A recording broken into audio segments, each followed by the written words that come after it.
everyone, and welcome to this unboxing video for Marvel Crisis Protocol Miniature Game! Not that there is another Marvel Crisis Protocol game. The core set, obviously. Yeah. This is Marvel's miniature skirmish game. So it's like most other miniature board games where it's faction versus faction or something like that. So like War Machine Hordes or 40k, where you build your own list and you just smash faces against each other.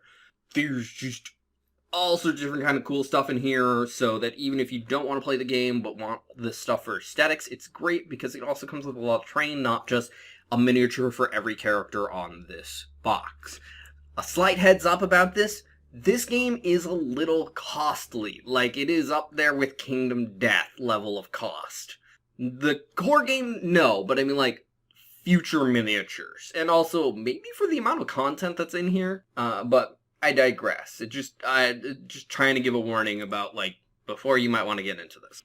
Speaking of getting into this, let's do that literally.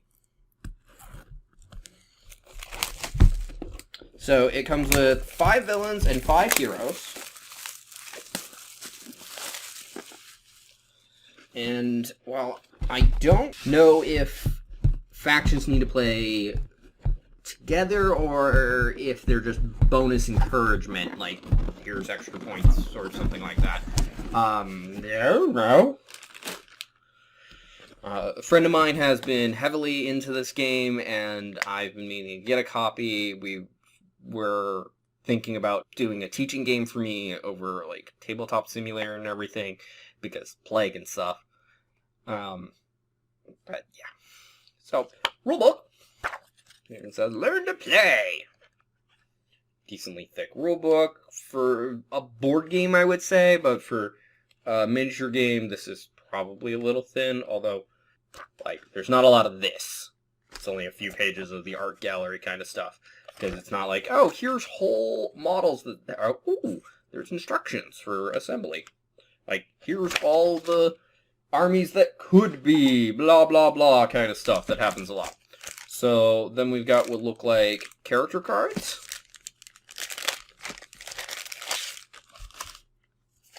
Which all appear to be double-sided with clear differences. It looks like it's a full health, damage form, kind of like Monsterpocalypse does, even though I have never shown anything about that on this channel. Privateer Press product. But we've got Baron Zemo, Black Widow, Captain America, Captain Marvel, Crossbones, Dr. Octopus, Iron Man, Red Skull, Spider-Man, and Ultron. These are all in more of a comic book style, not the movie style, although some of those are very similar. And that's across the board, like, with this game. There are already a lot of things for this game. And, yeah. Most of them are their comic book forms. Then we got 2 sheets of punch-outs.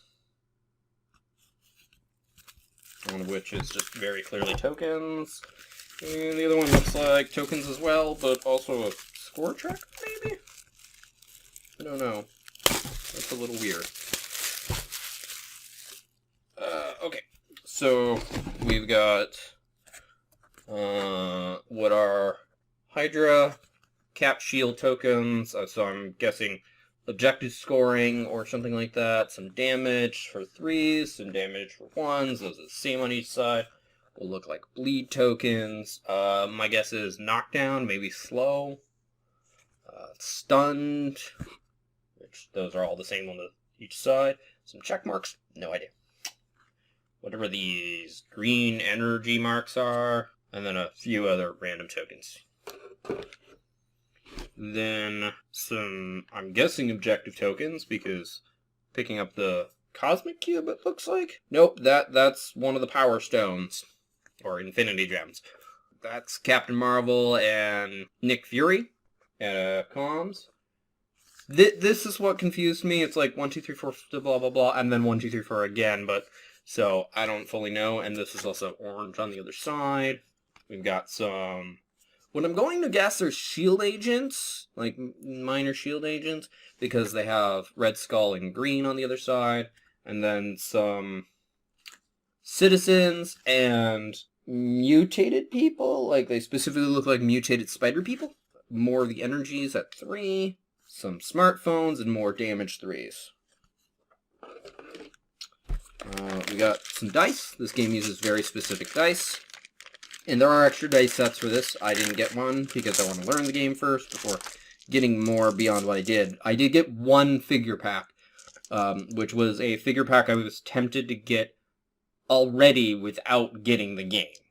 But I'm going to do that for a different video, see how the contents of that are, by the way, and then decide if I want to do more of those. Because, again, I don't, outside of more art models, which this gets pretty close to, and specialized models, such as Mini Crate, I don't really like doing unboxing videos for singular models unless they're big.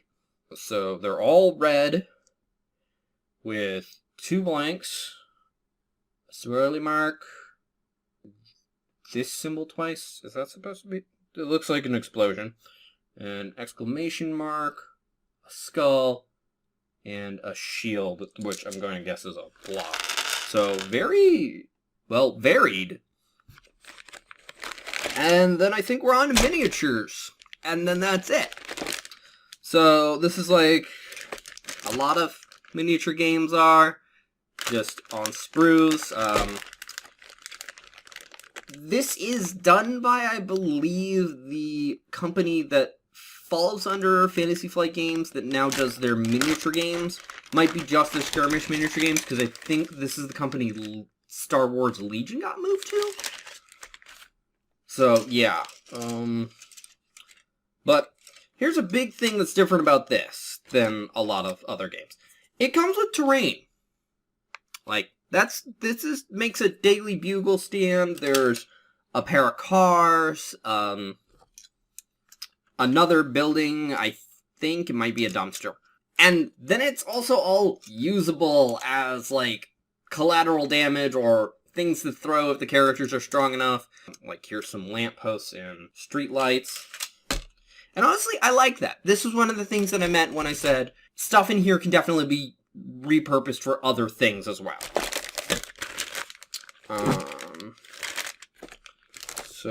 There's some cards. There's some standard size cards. Let's go with this.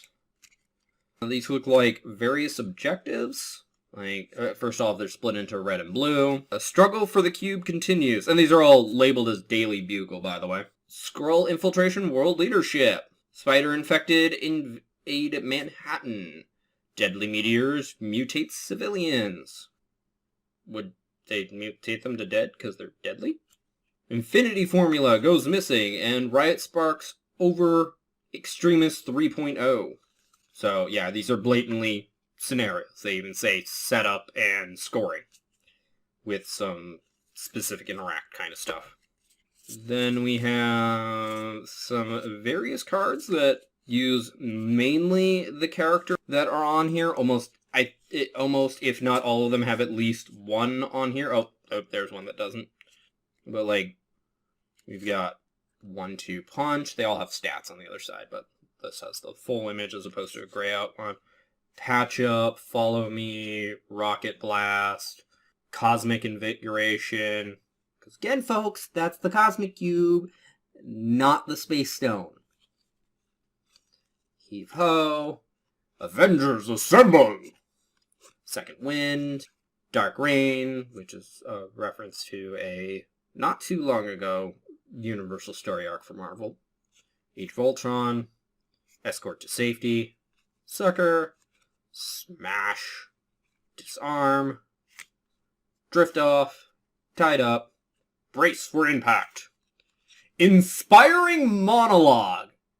Thanos is a figure in this, and he has his whole throne and everything, by the way. He's one of the few individual figures. Most of them are packed in pairs. Sacrifice and mission objective, which uses the same image as the token of the two of them. These might be various abilities and everything. And then these look to be just like simple reminder cards for first playthrough. Although, nope, okay.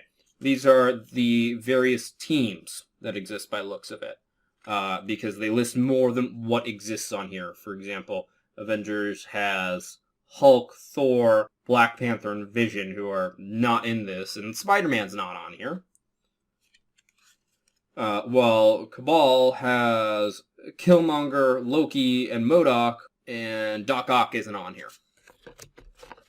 And then these look like some random setups, which are different on each side.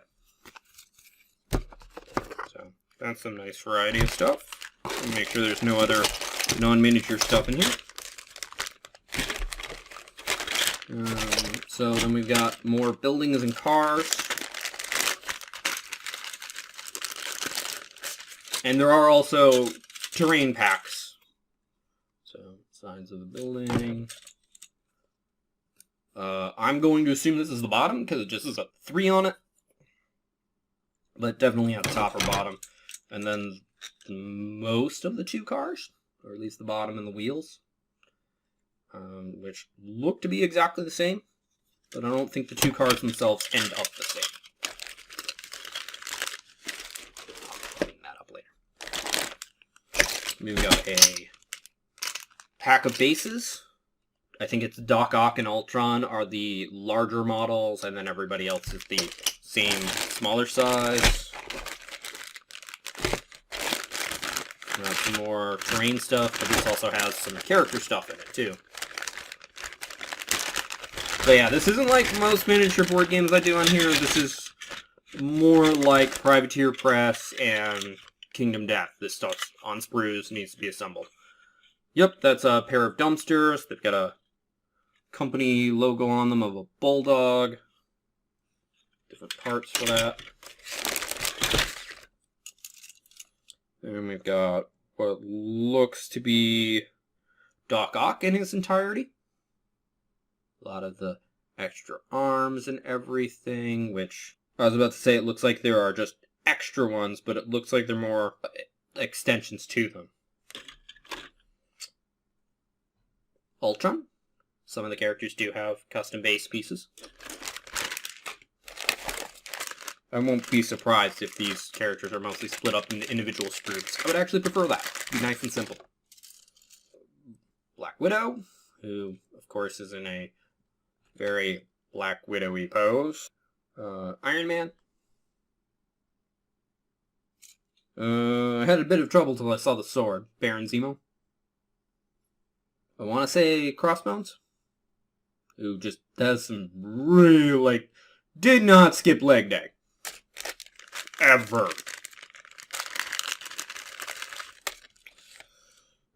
Captain America, the shield makes it really obvious. The details on these are pretty nice. Not Kingdom Death level nice, but definitely better than pre-assembled miniatures. Captain Marvel. Spider-Man, who's definitely posed on a piece, on a beam or something. And then, oh, hey, they gave you 2 just in case. Either that or they made it so you can choose which hand it is. Red Skull with the Cosmic Cube. Again, not an Infinity Stone / gem. Not in the comics, at least. But that seems to be everything. So it's 10 character miniatures in total, multiple terrain pieces. Pretty much the only thing that's missing is a literal board space. I know that they have that in neoprene mats, and also, like most miniature games, you don't really need that, but the fact that it comes with any terrain at all is great. There's multiple different accessories you can get for this, but again, the models themselves get to be a bit pricey. The core game itself, compared to later models, is relatively cheap, half the price. Later models come to be about $20, $25 on average. Yeah. Little painful. But whatever. So, that's everything this time around. Thank you for watching. I hope you enjoyed. If you did, feel free to press that like button. If you think somebody else will enjoy this, feel free to share this video. Either way, it'll help this video get seen more. If you didn't like this video, go ahead and press the dislike button. I won't mind, but please leave a constructive comment as to why. Also, feel free to comment in general, such as, would you like to see me talk about this game more? Review, how to plays, let's plays, anything along those lines. Or would you like to see any of this stuff painted sooner rather than later? I might actually be getting to this sooner than a lot of other stuff that I already had planned, but not any sooner than the stuff I had immediately planned, so I have 2 whole board games before that. But sometime this year, whether or not it gets posted this year, that will take you guys asking. Or me just feeling like it. But wanting to paint these models is one of the reasons I got this game. I love Marvel from an aesthetic point of view. Their writing, comic-wise, kind of hurts. But also, would you like to talk about Marvel in general? Be it movies or comics or their games, be it board games or miniature games. I've also played the recent Living Card game and really enjoyed it, but it definitely felt like a lighter game. At least compared to Arkham. If you'd like to see more like this, be it more unboxing videos, my board game overviews, my painting videos, all 3 of which I'm willing to do for this game, and anything else you might want to see on this channel, feel free to subscribe. Regardless, thank you for watching and have a wonderful day. Bye-bye.